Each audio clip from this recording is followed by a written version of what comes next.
మీ business ను develop చేసుకోవాలి అనుకుంటున్నారా? మీ పరపతిని పెంచుకోవాలి అనుకుంటున్నారా? అయితే ఓకే టీవీ ద్వారా L band, Aston band ad, scrolling ad, ad with voice overs, logo bug, video ads ద్వారా మీ యాడ్స్ ను పబ్లిష్ చేసుకోండి.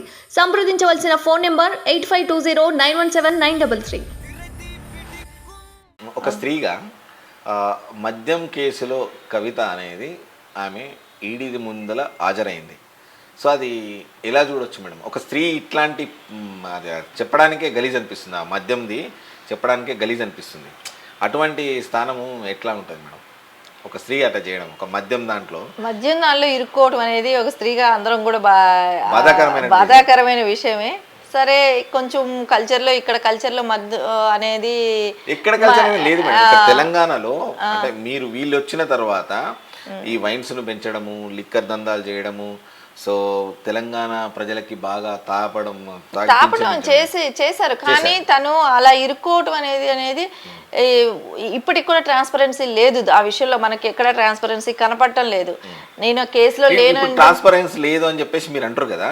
ట్రాన్స్పరెన్సీ లేనప్పుడు ఆమె ప్రూవ్ చేసుకోవాలన్నా వద్దా? చేసుకోవాలి. మరి ఈడీ పిలిస్తే మళ్ళీ నేను ఇప్పుడు వస్తాను, నేను అప్పుడు వస్తాను అని చెప్పేసి దాటవేసే ధోరణి ప్రయత్నం చేస్తాను. ఎలక్షన్ బిఫోర్ వెళ్ళి ఇవి చూపెట్టడం మనం అందరం చూసాము. ఖచ్చితంగా రావాలని చెప్పేసి మ్యాండేటరీ అన్నారు అక్కడ.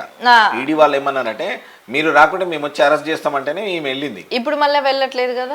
అదే ఎందుకు ఆ దాటవేసే ధోరణి ఎందుకు? మీరు మంచోళ్ళు అయితే ప్రజల ముందుకు రావచ్చు కదా. సరే, ఆవిడ ధర్నా చేయటం ఏంటో, ఢిల్లీ వెళ్ళి మద్యం నువ్వు ప్రూవ్ నీది తప్పు లేనప్పుడు నువ్వు ఈజీగా ప్రూవ్ చేసుకోగలుగుతావు. కానీ నువ్వు జనాలకి నువ్వేదో తెలంగాణ ఆడపిల్లని అలా చేశారు ఇలా చేశారని చెప్పి మాట్లాడటం కాదు కదా. నీది తప్పు లేనప్పుడు నువ్వు ఫస్ట్ ట్రాన్స్పరెన్స్గా ఉండాలి. తను ట్రాన్స్పరెన్స్గా లేకుండా నన్ను ఏదో చేసేస్తున్నారు అనేది అయితే తప్పండి. తను పూర్తిగా ఇన్వాల్వ్ అయి ఉన్నది దానిలో. తొందరలో అవి కూడా బయట వస్తాయి, చూస్తా ఉన్నాం. గత నెల క్రితం కూడా ఒక ఇద్దరు ఆడపిల్లలకి హాస్టల్లో నల్గొండ డిస్టిక్ లో కొంచెం అభ్యంతరకరమైనటువంటి అబ్యూజ్డ్ వచ్చినాయి. సో దాని మీద కూడా కవిత స్పందించలేదు. ఒక మహిళగా సాటి మహిళకు అన్యాయం జరిగితే ఆ రకంగా బిహేవ్ చేయడం అనేది ఎంతవరకు కరెక్ట్?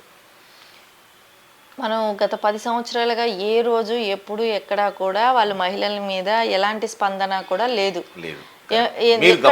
మేము గమనించాము. అది కూడా కాకుండా మీరన్నొచ్చిర్రు, వాళ్ళు వచ్చిర్రు, ప్రధాన ప్రతిపక్షాలు వచ్చినాయి, ధర్నాలు చేసాం. అసలు అట్లీస్ట్ మహిళా కమిషనర్ అనేది కూడా 5 సంవత్సరాలు కూడా పెట్టలేదు. ఒక 5 years మహిళా కమిషనర్ అనే ఇది లేకుండానే నడిపించారు. తర్వాత అందరూ ధర్నాలు చేసి కోర్టులో పిల్ వేసిన తర్వాత మహిళా కమిషనర్ కూడా వచ్చింది తెలంగాణ స్టేట్కి. వాళ్ళు ఏ రకమైన వాళ్ళకు మనం ఫస్ట్ టర్మ్ అంతా మహిళ కూడా మినిస్టర్ కూడా లేదు.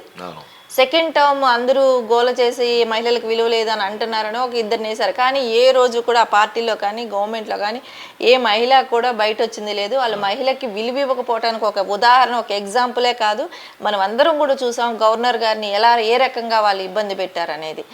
ఒక మహిళగా కూడా అట్లీస్ట్ వాళ్ళు విలువ ఇవ్వలేదు. ఒక గవర్నమెంట్ కంతా ఒక మహిళ అని అంటే ఓన్లీ కవిత గారు ఒక్కటే తప్ప ఏ మహిళకి ఇంపార్టెన్స్ లేదు, ఏ మహిళని గౌరవించలేదు. మన గవర్నర్ కి ప్రోటోకాల్ ప్రకారంగా కూడా విలువను ఇవ్వలేదు ఎవరు. టిఆర్ఎస్ గవర్నమెంట్ అనేది ప్రోటోకాల్ ప్రకారంగా కూడా విలువ ఇవ్వలేదు. ఒక మహిళకు ఇచ్చినటువంటి విలువ అంటే రాష్ట్ర మొదటి మహిళ ప్రథమ మహిళ, ఆ మహిళకు వీళ్ళు మన టీఆర్ఎస్ పార్టీ వాళ్ళు విలువనీయలేదు. ఎట్ ది సేమ్ టైం మన కవిత కూడా విలువనీయలేదు. ఒక మహిళ ఎట్లా అర్థం చేసుకోవచ్చు అక్కడ? ఇప్పుడు మహిళల మధ్యనే ఉంది అక్కడ. ఎందుకంటే ఒక కవిత ఉన్నది, ఆమె మహిళ, ఈమె మహిళ, అట్లా విలువ ఇవ్వకపోవడం అనేది ఎంతవరకు కరెక్ట్? రేపు వీళ్ళకి విలువ ఇస్తారా? ఇప్పుడు మీరు వాళ్ళకి విలువనివ్వలేదు, రేపు మీకు విలువనిస్తారని ఏం నమ్మకం? అంతే కదండి, మనం ఇస్తే వాళ్ళు తిప్పిస్తారు. అంతే కదా మరి. వాళ్ళు అయితే గవర్నర్ గారి విషయంలో చాలా దారుణంగా నడుచుకున్నారు. అది అందరూ మనం పబ్లిక్గా అందరూ ప్రజల దృష్టికి కూడా అది ఆకర్షించిన విషయం.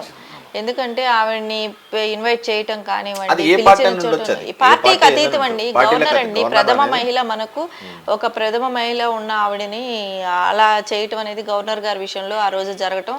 వాళ్ళు గవర్నర్ గారికే విలువ ఇవ్వనప్పుడు ఇంకా సామాన్య మహిళలకు ఏం విలువ ఇస్తారనేది ప్రజలు ఆలోచించారు. దానికి తగ్గ డెసిషనే ఇచ్చారు కదండి.